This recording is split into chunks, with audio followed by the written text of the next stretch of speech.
शोबल ईमान जे अंदरि हदीस आहे त नेकिन ते कॾहिं बि नाज़ न कयो, फ़ख़्रु महसूसु न कयो।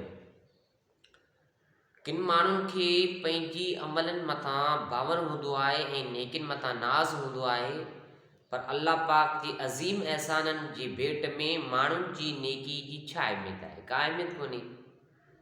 हज़रत अनस बिन मालिक रज़ी अल्लाह ताला अन्हु खां रवायत आहे, चयाईं रसूलुल्लाह सल्लल्लाहु अलैहि वसल्लम फरमायो, क़यामत जे ॾींहुं नेमतूं नेकिन ऐं बुराइयुनि सां गॾु आंदियूं वेंदियूं।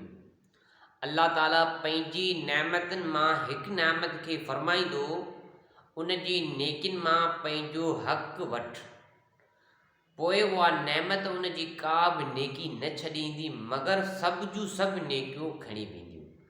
त शोबल ईमान जे अंदरि हदीस आहे त जेके माण्हू दुनिया में नेकियूं कनि था, नेकिन जा कम कनि था, एक्स जेके बि नेकी जा कम आहिनि, को माण्हू मस्जिद ठाराए थो पर नाज़ न करे, फ़ख़्रु न करे त मूं इहा मस्जिद ठाराई आहे, अलाह जी रज़ा जे ख़ातिर चवे त मूं अलाह जी रज़ा जे ख़ातिर ठाराई आहे, उनजो मूंखे अलाह अजर ॾींदो, उनखे सवाबु मिलंदो।